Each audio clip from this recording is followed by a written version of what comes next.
Welcome everyone. Welcome everyone. My name is Lindsay Callahan. I am the President and CEO of United Way, Fresno and Madera counties. It is my pleasure to welcome you to our event this evening. I will be your moderator tonight and will be taking you through this incredibly exciting hour where we're going to be talking about women's rights, past, present, and future. First, I want to make sure that we give ample thanks and gratitude to the organizations that brought this event together today. The League of Women Voters, Fresno Civic Education Center, and Fresno State Ethics Center. It is absolutely my pleasure to be facilitating this conversation today. I think that you are really going to enjoy what we have to talk about today. This is an incredibly expert panel that is going to be focusing on women's rights, and we're talking about women's suffrage, women's right to vote, and what that has meant and what that's going to mean as we move forward as a nation. So on behalf of our event hosts and on behalf of our panelists, welcome to you all as you're all coming into this space. We welcome you. The great news about this conversation is that you have the opportunity to not only see this conversation live today, but you can share it with your friends. They can rewatch it on Facebook. We'll also be producing a video that will be accessible via YouTube. And you can also engage in a conversation and a dialogue about this topic with your speakers and other experts from the community over the next week or so. At the end of this conversation, we'll be giving you some more information about how you can do that. So as we're waiting for everybody to join, I just wanted to get us open our conversation with a couple of comments about why I'm even taking the time to facilitate this conversation. For me, women's rights is at the heart of human rights. I was named, my name is Lindsay Sojourner Callahan. I was named after Sojourner Truth, who was not only an abolitionist, but she was an avid advocate for women's rights and very involved in the suffrage movement. I've never taken for granted not only my right to vote, but my right to be free and to be a free woman in this country.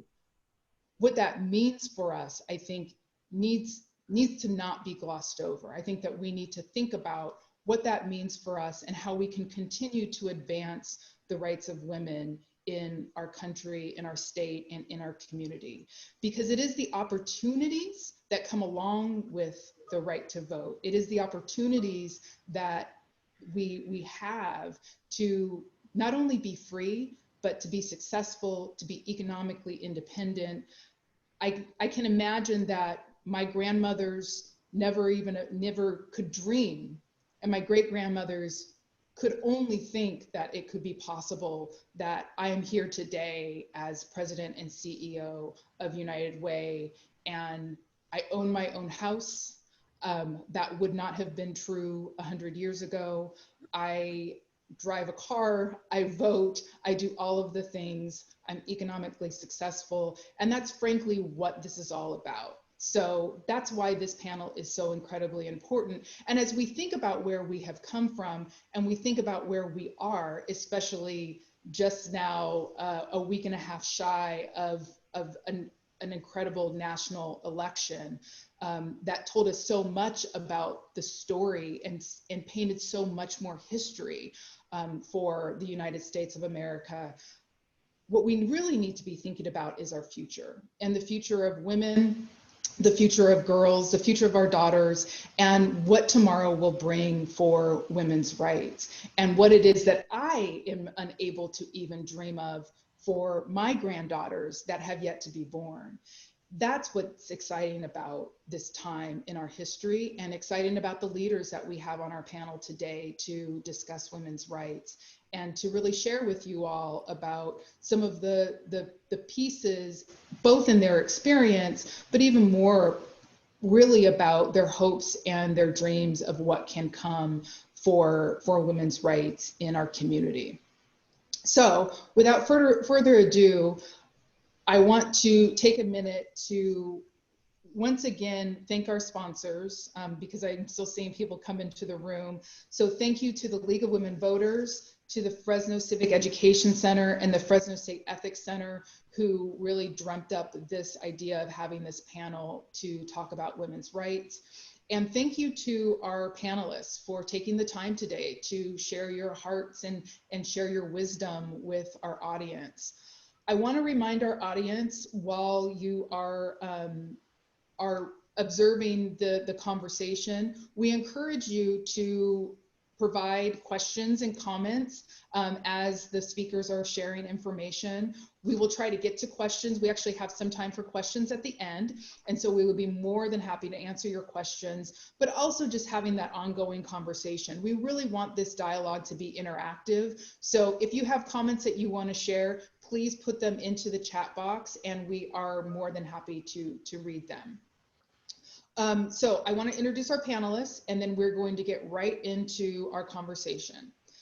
First, it is my pleasure to introduce, I'm going to introduce all of the panelists, and then we're going to ask the panelists to do their presentations. So our first panelist will be Sheriff Margaret Mims. Sheriff Mims has been a police officer for 40 years and has been the Fresno County Sheriff since 2006. I don't know if you know this, but she's the very first woman to hold that office in 150 years of our county's history. She's an incredible leader in our community. She's received numerous awards, including most recently when she was named one of the 100 notable Fresno women by the League of Women Voters. She's also an active leader and a champion in our community, and has served on a number of boards and a champion a number of initiatives, including service with Marjorie Mason Center and the Rape Counseling Center. Our next speaker will be Professor Loretta Kensinger. Dr. Kensinger has served 2 terms as the coordinator of the Fresno State Department of Women's Studies program. Her academic passion is found in teaching in the undergraduate classroom. In 2003, she was honored with the School of Social Science Outstanding Teacher Award. Her research interests focus on feminist thought, movements, and pedagogy. Next, we have Dezie Woods Jones. She is the founding member of and the state president of Black Women Organized for Political Action. She has an incredibly long history, an incredible and a long history of civic involvement, and worked for Dr. Martin Luther King, Stokely Carmichael, and Julian Bond.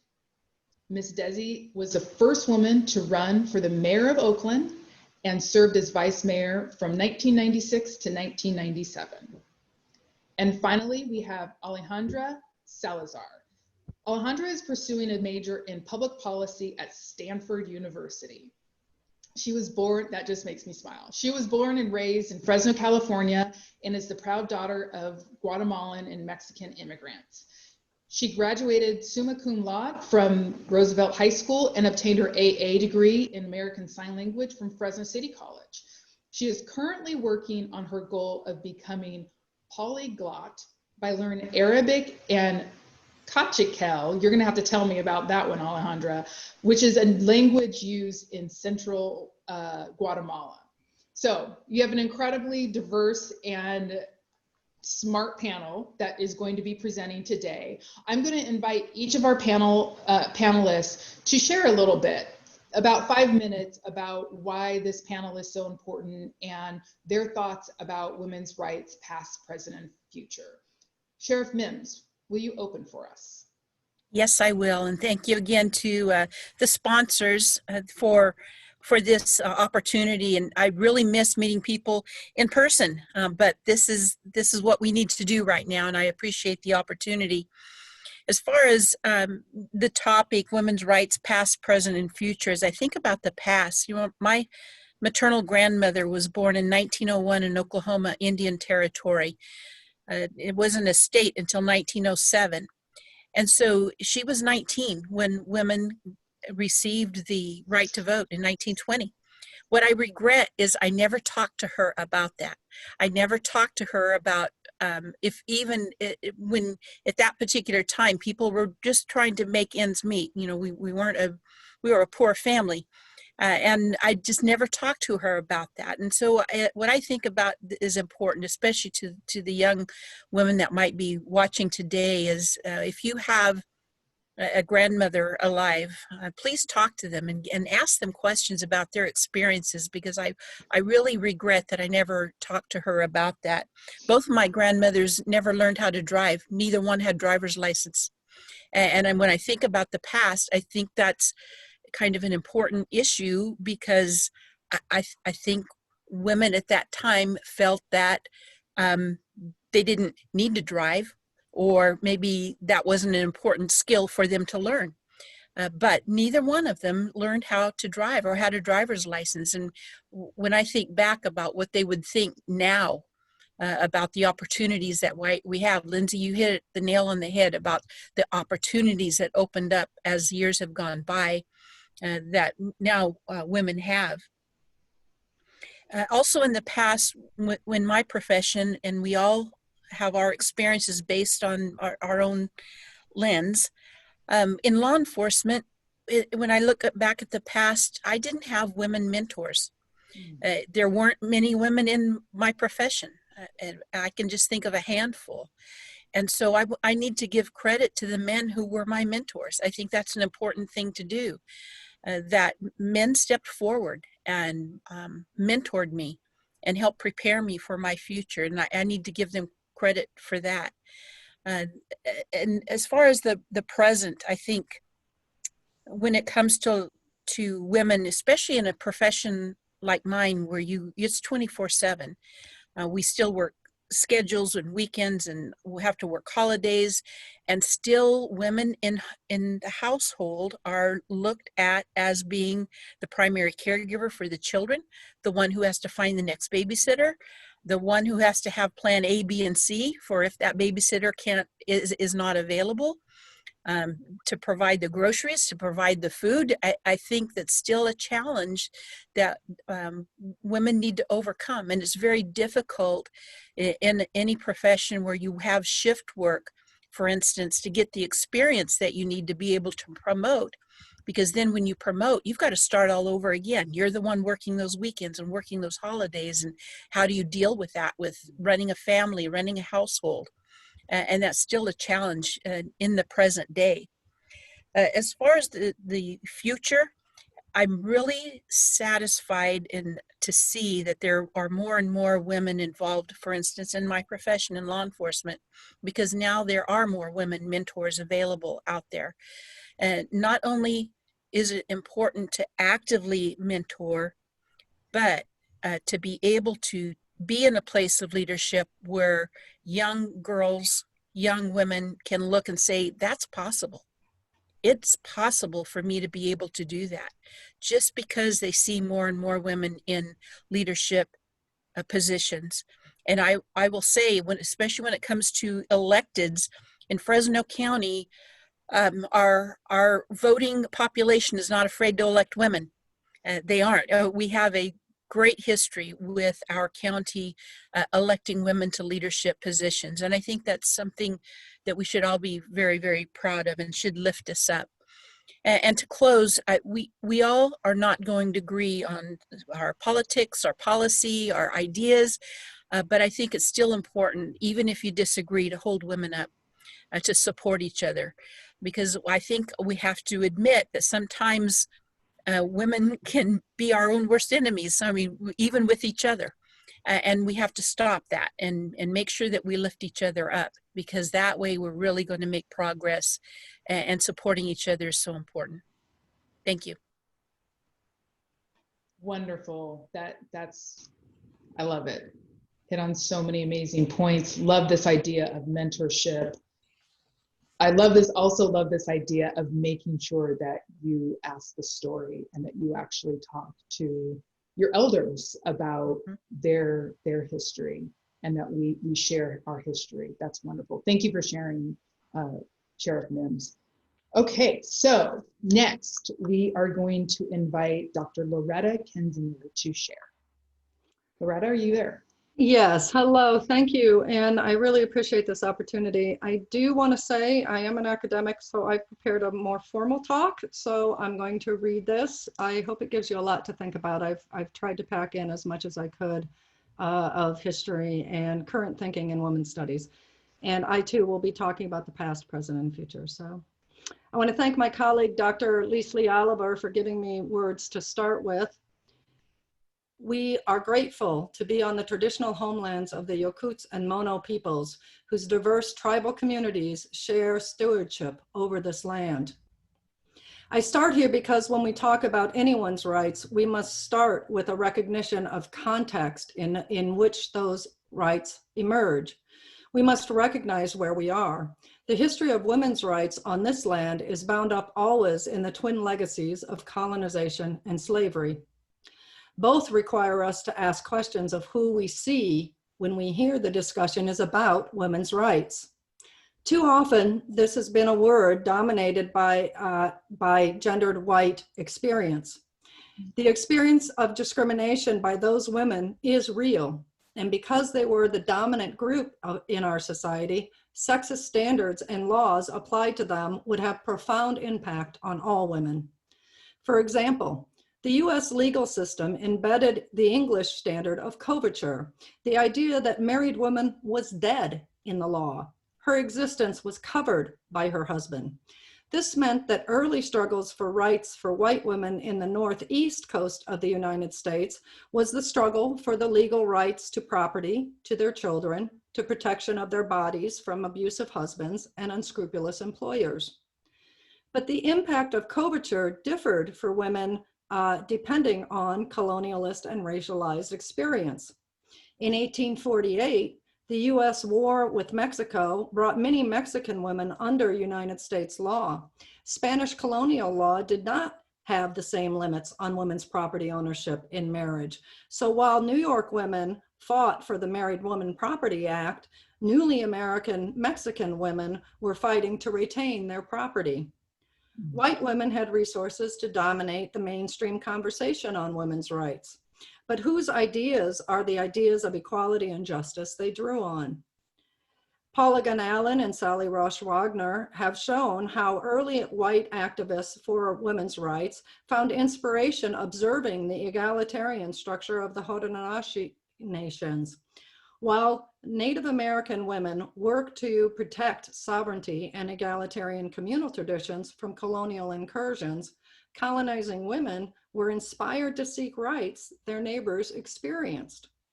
The struggle for women's rights in the US is intimately linked with racial oppression, white supremacy, and anti-racism. Many of the founders of the women's movement understood this, claiming women's rights through organizing against slavery, including African-American women Maria Stewart and Sojourner Truth. But many white women were also complicit in the new systems of white supremacy emerging in this unique American experience. Feminism takes women's lives seriously, but as Cynthia Enlow says, taking women seriously is not the same as valorizing women. Too many women are too cozily wrapped up in their relative privilege. Women have never sat only on one side of the struggle. Men have never only sat on the other.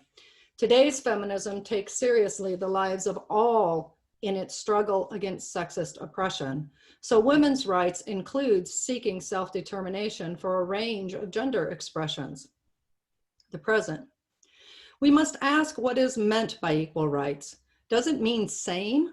Does it mean accommodating the differences among us?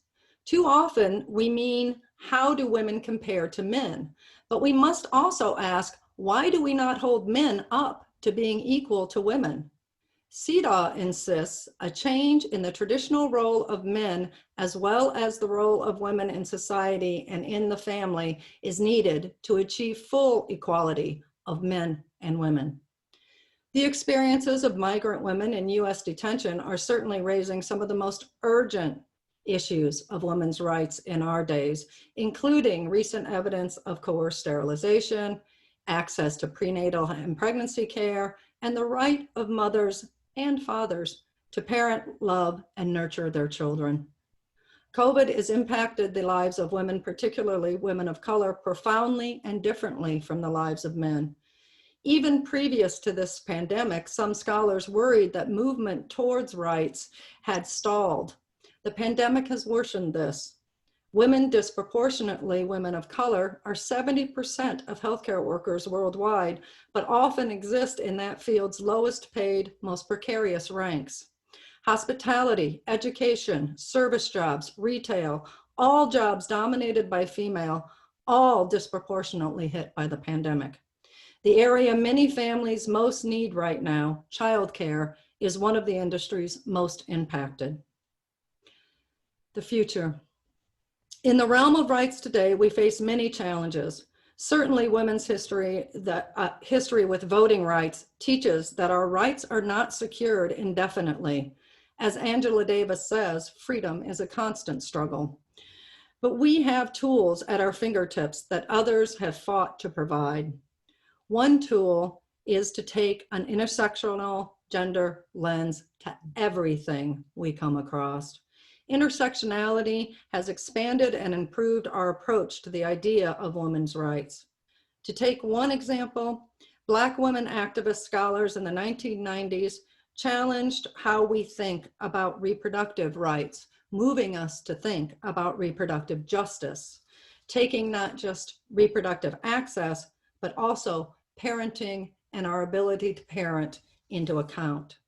We have the 13th, 14th, 15th, and 19th Amendments to the Constitution, the mighty weapons too often imperfectly enforced that ended slavery and expanded citizenship.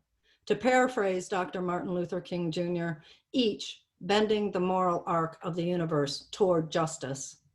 We have internationally recognized standards to assess if women's rights are being acted upon. The Beijing Platform for Action, agreed to by 189 countries in 1995, is one such standard. We could look to the Convention on the Elimination of All Forms of Discrimination Against Women, CEDAW, as a guide. This document provides clear understanding of discrimination and holds countries who sign it to reporting mechanisms on progress. The US has yet to ratify this treaty. There is too much to say in 5 minutes, but I end with Sally Ross Wagner, who closes her new anthology on suffrage, reminding us, quote, "We the people determine history by our choices, individually, by our action, or our lack of action. We are a part of determining the world our children's children will inhabit. Can we do better than our foremothers and forefathers? The opportunity to do so is the gift we are given and the responsibility." Thank you. Thank you, Loretta. I love this concept, these concepts, especially love that you brought up this idea of intersectionality and the power of intersectionality. So we're going to talk more about that in a minute. Until then, Ms. Dezie Woods-Jones, I invite you to take the floor and share. Thank you very much. I appreciate that invitation. And let me start by saying good afternoon to everyone. And I too want to say thank you to the sponsors that pulled us all together this afternoon, the Fresno Civic Education Center, League of Women Voters, and certainly the Fresno State Essence Center for having this conversation. And it was interesting, Lindsay, I think one of the first things you asked us is why did we decide or select to be a part of this panel? I think all of us probably participate on more workshops and panels than we probably want to. But one of the reasons this was really important for me to do is that I always want to talk about women and women's rights. And certainly from my perspective as an African-American woman, the kinds of things that are important for us to make sure that we're engaging and being involved in public policy making tables, which too frequently we have not been. So let me kind of start by my perspective on the historical, my personal recollections. You know, when we talk about women's suffrage, and I've had the pleasure of been on the panel with a couple of the ladies that are here with us today, and I've shared, as much as I am a proud African-American woman, a proud and engaged voter, you see, our histories are different. And I think we start by owning our truths. we have to recognize what the differences were. And we love to talk about the women's right over 100 years ago for voting. But so many African-American women were not included in that. We lift up a couple of African-American women, and I applaud them. Of course, they're my sheroes as well, probably more so than many, because I recognize what they had to go through to have a voice. But at the same time, many African-American women did not. And at the same time, again, the cultural differences was amazing 100 years ago, just as it is also still in many ways today. You know, the struggles that we're going to, which I'll come to in a bit. But, you know, even back in the time where we had aggressive, progressive, our colleagues and white women suffragists that were struggling, there were also differences in terms of, as was mentioned earlier, slavery and the dissension of white women voting before African-American men. And so there was a lot of division and strife and tension that was also being placated within the inner structure of the African-American community. And so, you know, it was hard for some of us to get a grasp around what that really meant. And so I think for me, the first thing that we have to do as women activists is tell the truth, own our truth, tell our stories, and tell them honestly, tell them candidly, and then we can work through to the next levels. And so as much as I applaud the women's suffrage movement, I also recognize where they had some deficiencies and what that meant for people who look like me. I heard you, Lindsay, in your opening remarks, and they were so optimistic, and I said, oh, wow, I love this. But I can also recall when African-American women didn't have the right to vote. And they didn't have the opportunity to own houses or to have, like I say, health care or to be independent. I can recall that with white women not having that as well. When I was running for office, it amazed me, and this was back in the, my God, how old I was, 79 yesterday, it was probably in the 90s when I was first running, and knocking on doors, asking people for votes. And it was not strange for me to encounter both white or Black or Hispanic Latino women who said they were not going to be engaged in voting until they discussed it with their husbands. It was like, okay, that startled me because fortunately, I was brought up in a home, in a family, where both my mother and father were activists. They encouraged their children to be engaged in making a difference. And their thing about making a difference was that you couldn't sit back and talk about it, but you had to do something about it. You had to be about it. And so I took my voice to the civil rights movement and had the great pleasure and distinction of working in Atlanta, Georgia with people like John Lewis. But you know, it was not only John Lewis, and I love John and we applaud him, and I was there with SNCC. But what I also remember is that there are a lot of women's names that were out there, students that left the university to be a part of the struggle, and we don't know their names. We will never know. So we're hundreds of women and activists that we stand on their shoulders, and they were out there in the struggle as well. I mean, I could go on naming some of them, Ethel Minor and Benny Ivy and Kathleen Cleaver. It was just so many that we were also part of that movement.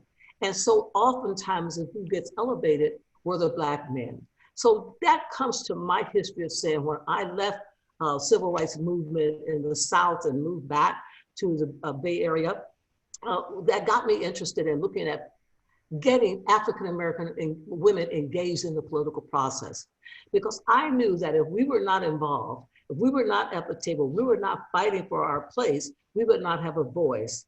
And so public policy starts with us being engaged, and that's encouraging women to have that voice at the table. That is why, again, we now have a vice president-elect, because there were women who said, and I'm blessed to have known and worked with Kamala, and I'm pleased to say there's a lot of other folks that she is a dear friend, but it's a sincere relationship that goes decades back. And I watched her elevate and grow up. And so what she got involved, she had a passion for service. And so when I think about, again, the past, we have a lot to reconcile. And I think we have to reconcile those. And then when I think about the present, yes, there's a lot to be proud of.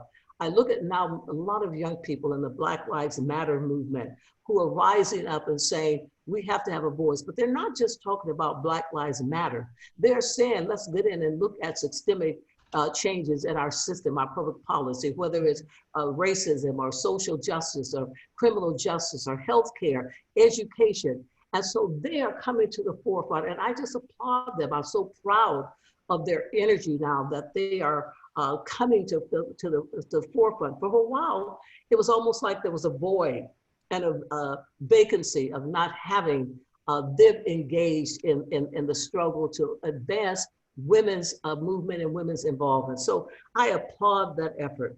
And so as to the future, I am elated that obviously we have a vice president-elect, a woman of color, who will be finally, after over 100 years in our society, being elevated to the second highest position in our nation. But at the same time, I recognize that we have some other still work to do. We have to replace Kamala Harris at the state Senate, and that doesn't get past us. African-American women involved. And one of the things that I think when I think about our future, I hear so much now, everyone has said, oh, how important the African-American women's vote has been, and certainly our President-elect Joe Biden gave homage to that, which I applaud. But we have been saying that for years. That's nothing new. African-American women have been the backbone of the political movement for years. We have been the highest voting by percentage in terms of our numbers than anyone in the nation. And yet we have been the least represented across the board. It's the local levels, state races, and certainly at the national level. So I guess I want to end my comments by just saying how delighted I was to recognize that in the Fresno San Joaquin Valley area, I think Margaret Mims may have mentioned this, not only have we had women elected, but for the first time in years, for many, many years, we only had one African-American woman in this whole valley elected to office. Then we finally had two. And then when they got termed out, we had none. And then we finally, a couple of years ago, got two school board members. I am proud to say that this election, we now have 6 African-American women serving in the Fresno San Joaquin Valley area at various local government elections. And the first African-American women, I close on that, to be elected to the Madera City Council. And so I am proud of women. I am proud of our coalition. I want us to continue to work together, but I want us to work together with truth and honesty and facing our truth and owning what we have to do to make a difference in this society. Thank you so very much. Wonderful. Thank you so much, Ms. Dezie, for sharing. We've come so far and we have so far yet to go. Thank you. Alajandra, you're up next. Okay. Well, first I'd like to thank my fellow panelists, as well as everybody taking the time out of their day to be here and just hearing our thoughts. And like I said, I'm honored to be on a panel with such amazing mentors in our Central Valley and community. Keeping the theme with past, present, and future, I think the other panelists spoke a lot about how by POC, Black, Indigenous people of color in history have been discriminated against. And I think a lot of us are aware of that. And I'd like to specifically touch on the way that the First Nation community has been discriminated against in the US. I think growing up as a young person of color, it's really difficult to support a government that itself is poison, given how it was established. I know personally it is really conflicting to want to vote at all and support any type of political representative, understanding what it really means for your ancestors and for the First Nations here in the US. But I think something that a lot of people forget to touch on is how women who are in the disability community, as well as deaf women, have not had equal access to voting. I think that is something that I know myself as a hearing person, I just don't think about it because I'm hearing, but I think it's important, like Ms. Jones was saying, that we hold ourselves accountable to the history that our country is built on, and that starts by holding ourselves accountable by a lot of hurt that everybody has caused to a lot of different marginalized communities. But speaking about the present, I think, you know, coming from a school like Roosevelt, I firsthand saw a lot of how the quality of education for women, young women of color and communities of color is not valued as much as it is in other districts and in other schools. And I think that is one of the things that angers me the most, because the students at Roosevelt and the students at Edison, they're bright young students who have a lot to offer, and they're simply the access isn't the same because of the quality of education that we receive at these types of schools. And I think that is an important step to move. I think that's something that we need to move forward on in order to support our young people of color. Yeah. And another thing, I think a lot of the people in this call may be all too familiar with the amount of perhaps performative activism we may have seen currently in Black Lives Matter movement and in general. And I think that is something that has that's arisen, particularly in like this COVID era, where so much of our communication is online. And by performative activism, for people who may not be familiar, I mean, you know, posting a black square on your Instagram and maybe not really ever confronting some of your racist relatives on Black Lives Matter issues. I think that is something that, although it's great to post something and post acknowledgement online, I think that there is a different level of accountability that the youth community in the Central Valley should be holding each other to. You know, you can't, it's conflicting to be posting these performative posts and then go around and not vote, and not vote for our Black female candidates, our candidates who are women of color and are really struggling to get votes and to represent our communities. And particularly, I'd also like to, given that like we're talking in the context of the Central Valley, I think it's important to pay homage to the undocumented and DACA students who are workers, and also the many people who are workers in the fields in our Central Valleys and give us food to eat and really uphold a lot of the Central Valley's economy. I think because the Latino community can sometimes be very scared to speak up because of our status, or there's plenty much out there to be scared of, but I think because of that, I think our community in the Central Valley can be overlooked a lot. And yeah, I think I just wanted to pay homage to that and remind anybody who is in that community that you are a valued member of the community regardless of your status. And, you know, moving towards the future, I think it's important that us young students invest in our education and take up space. Personally, I am tired of other people speaking for me, and I'm tired of other people speaking about my community. And the way to do that is for us to stand up and use our voice and be the representatives that we can be for our community. So thank you, guys. Thank you. I am so glad that you are here to take up space, as you said. That was incredible. Your points are very well taken. So now we're just going to have a short conversation with our panelists. You know, the first thing, it would be almost impossible to have this conversation about women's rights without first acknowledging some of what our speakers talked about our current reality.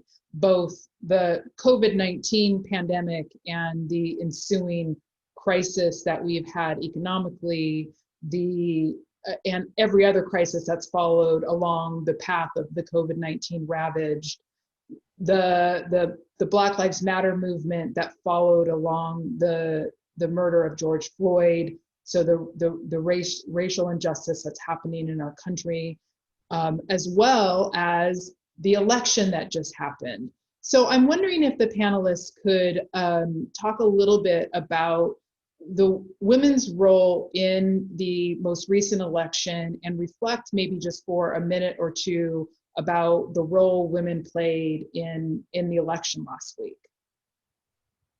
Who wants to start? Loretta, do you want to start?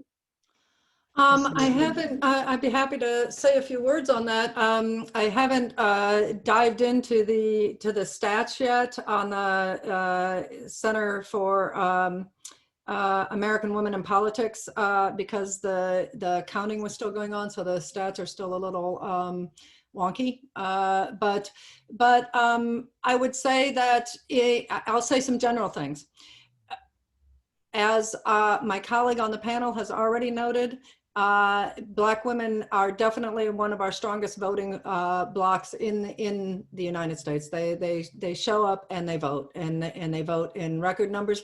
But not only that, and I think we really see this in this election, they organize. They organize their communities. They organize beyond their communities. They organize all of us, and do a great service to our democracy by doing that work.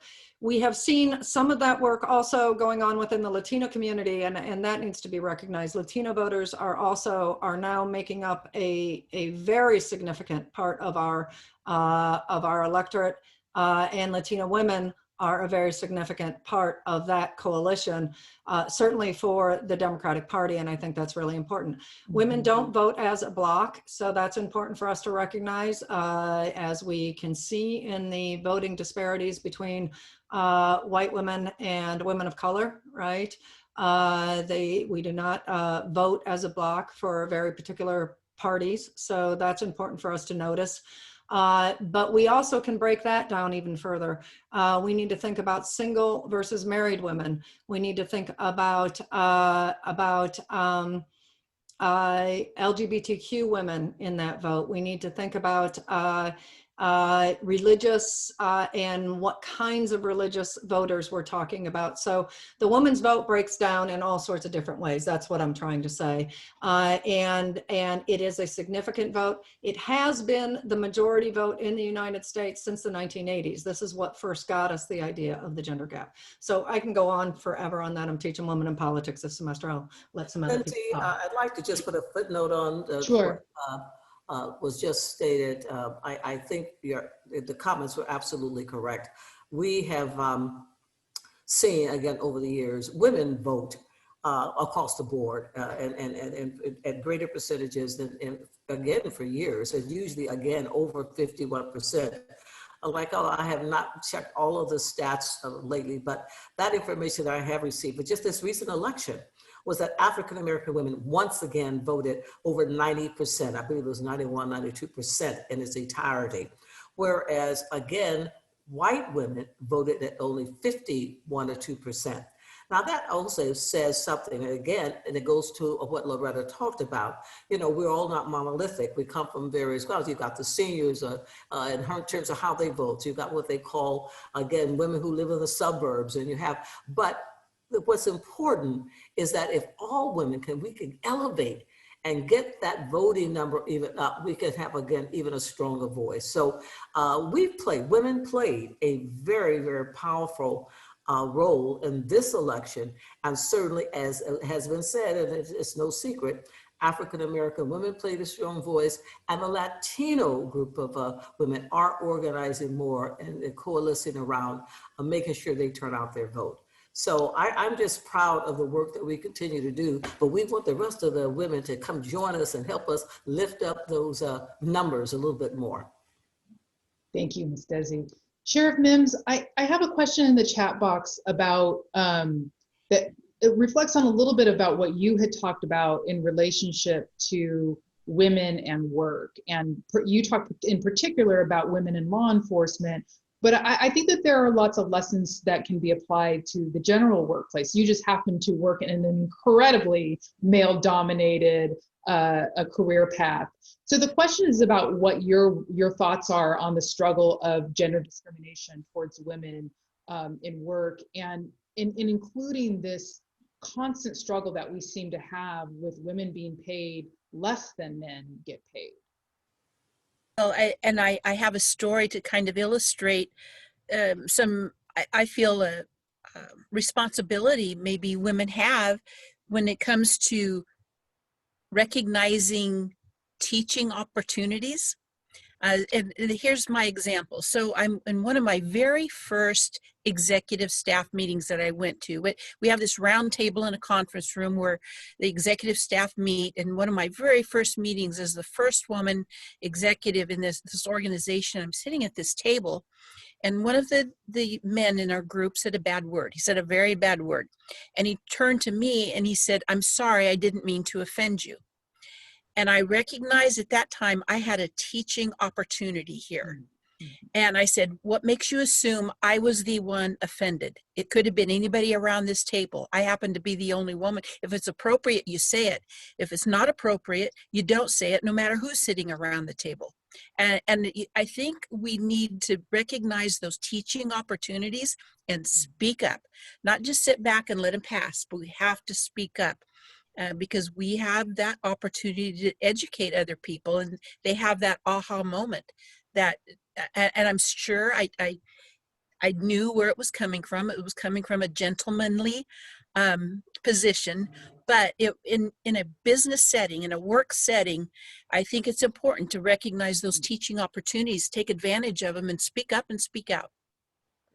Thank you. Speak up. You got to use the voice. Use your voice.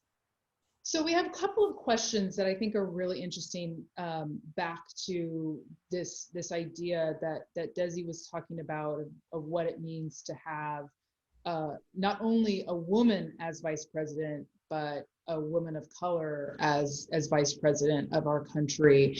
And Alajandra, I'm curious to you specifically. You know, we're a little bit older than you are, and so our perspective may be a little bit different. And so I'm curious about what your perspective is related to our new vice president and what that means for you. And then I want to see what the other panelists have to say as well about what that means and the opportunities that are going to be opened up. Absolutely. So when it comes to Kamala Harris, I think I'm in agreement with, the general outpour of support, given that our first, woman of color who's a vice president, first woman vice president. I think it is undeniably a huge accomplishment and step forward for this country. And also personally for me, being very close to the issue of citizen status and DACA students, I think it was a relief to know that there will be somebody more compassionate on these issues and about DACA students' presence in this country. However, I do think it is important to remember that not every person of color has to identify with a Shiro who, just because they share the same skin color or ethnicity or background. It is definitely very powerful, undeniably, but she's a little conservative. I gotta say it. She has had policies that have negatively impacted the very communities she is supposed to represent, and the conflicting nature of that is difficult to deny, especially as a young student who is choosing to dedicate their life to policy and politics and representing our communities. But I mean, in general, I would say I'm definitely in agreement with the rest of the panel and the support of what it means to have Kamala Harris as VP. But yeah. Thank you for sharing. That's a very interesting insight. But I like your framing around. It's very interesting framing to have you frame it around relief, and also this sort of tension between having somebody who looks like you and maybe doesn't represent exactly what you represent. So that doesn't. It's not always a perfect match. I think that's an incredibly brave thing for you to say. I'm wondering if our other panelists want to share, and specifically, as the first female African-American leader of United Way in Fresno and Madera counties, there were often times when I sort of got the look of, but where's the real Lindsay Callahan? Who's the man who's going to be running this show? I've always hoped, especially because there's so many people out there who just don't see themselves in positions of authority or leadership or power, that it's really a two-sided thing of opportunity. Of will doors of opportunity open more now with Vice President-elect Harris in office, and or will women be expecting more and opening more doors on their own? And I'm wondering if anyone on the panel wants to reflect on that. No, I believe leadership can be learned. And part of that learning process is going through your life. I don't believe that leaders are only born. I believe leadership can be learned. And that's where mentorship really comes in. And being willing to take a risk is important. I thought I wanted to be a teacher until I worked in a second grade classroom as a teacher's aide. So God bless you, Professor, because there's a special place in heaven for teachers. But I realized that wasn't going to be my career path. And I think the lesson is what you think you may want to be may not be what you're meant to be. So recognizing opportunities, being willing to take a risk, even though it's scary, is really important for the learning process and learning how to be a leader. And I think something that Lady said earlier, it is critical that we, first of all, I think it's a monumental step forward. The fact that Kamala Harris is, again, the first woman of color, first lady, sort of Black woman, she owns that straight up. And certainly we know the heritage of her mom, but it's monumental, because we look at young women and girls, whether you agree with her politics or not, and certainly nobody that we elect, whether it's Joe Biden, Kamala Harris, or the current president, we're not going to agree always on the policies, but we work toward that.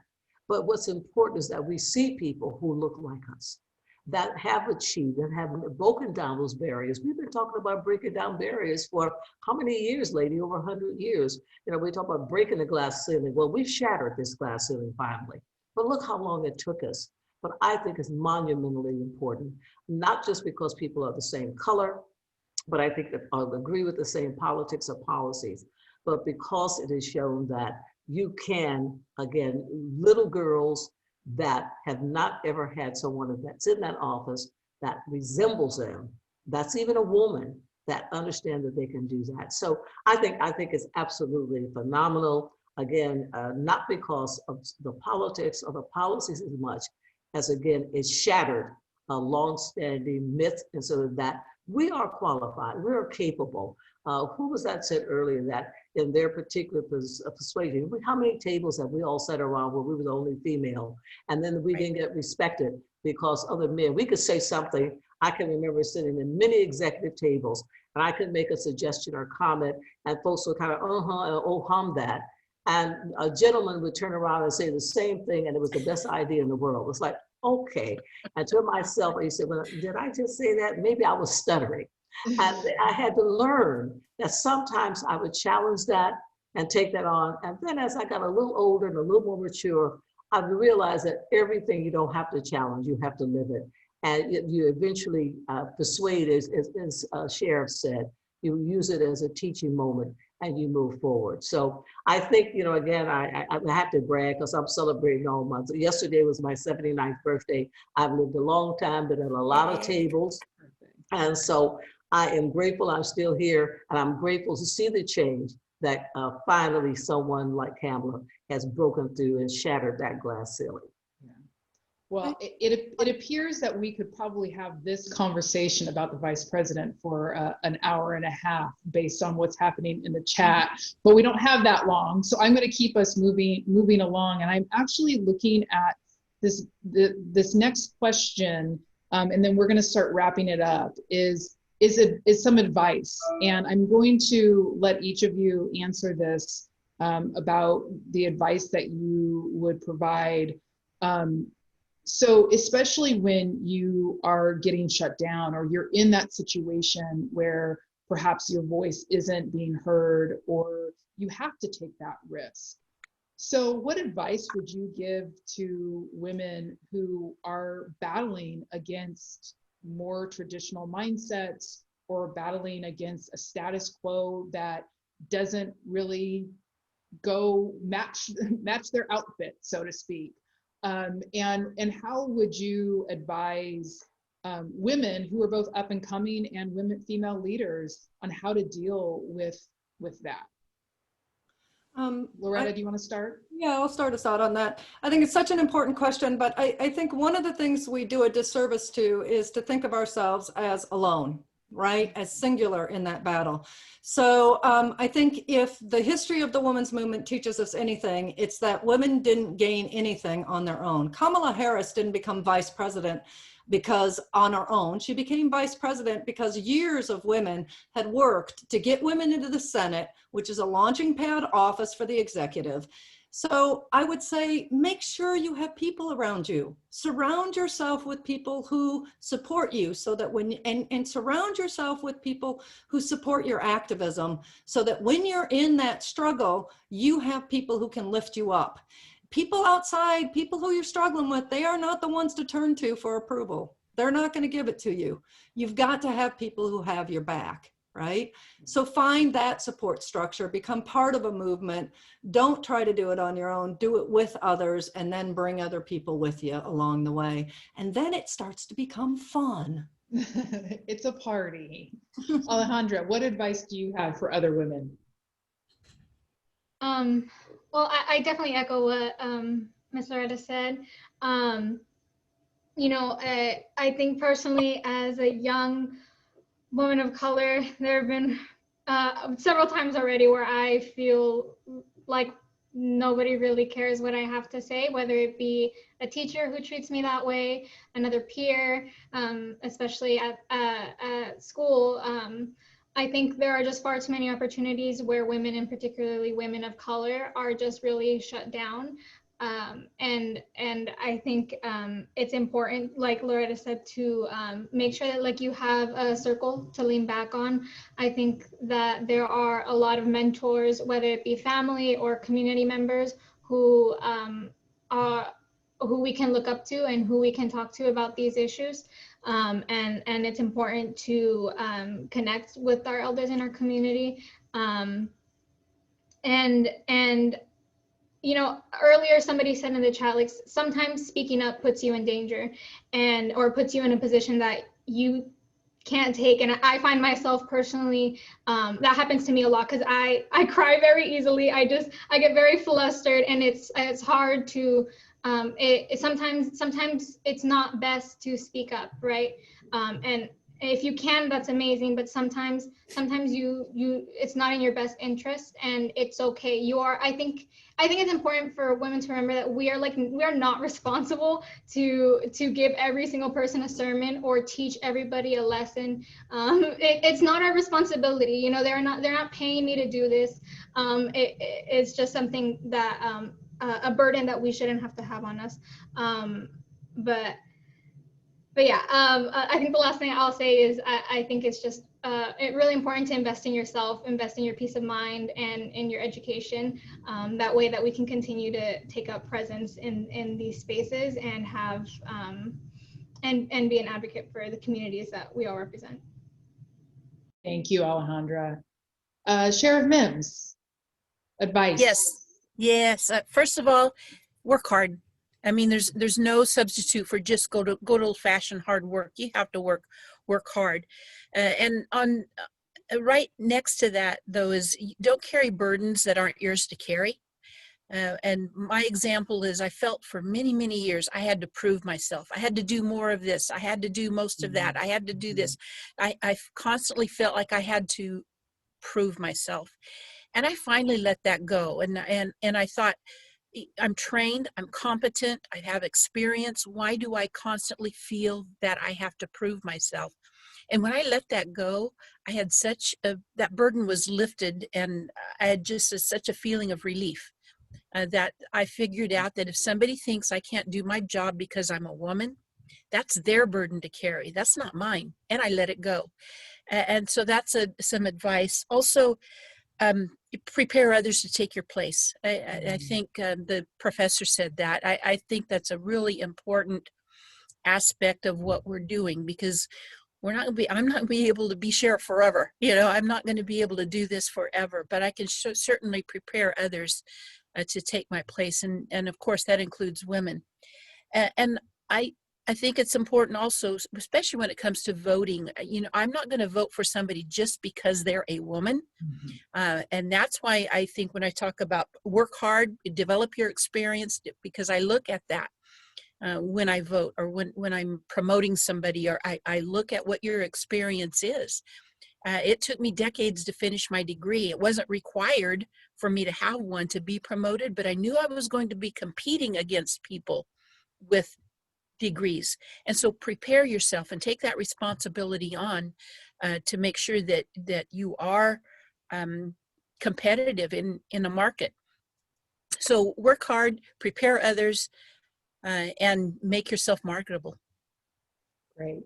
Thank you, Sheriff Mims. Miss Dezie, you want to wrap us up with your advice? Thank you, Lindsay. I'll be delighted to. I think there are two things I want that stand out for me right now. There are lots of things I think we could share with this that question. But I think the first thing is follow your passion. There are a lot of us that have a desire to do things. And again, for a lot of reasons, for the naysayers, we kind of give up. We say, well, maybe I'm not the kind of person, but follow your passion. It really is important to feel, to me, the inner energy of something that you really want to do and want to accomplish. And I think if you follow your passion, it will lead you in the right direction. And that's a path. You have to remember, it doesn't always go in a straight line. There are detours that will often come and that you will have to deal with and meet that challenge. So I think it's important to recognize that even though you have a passion sometimes and you're moving in a certain direction, that direction may make a right turn or a left turn. And you have to make sure that you're ready to adjust and deal with that, but still keep your eyes on the prize. Still keep where it is that you're trying to go and what it is you're trying to accomplish. And I think the second thing sort of spearheads off of what Sheriff Mims says, preparation.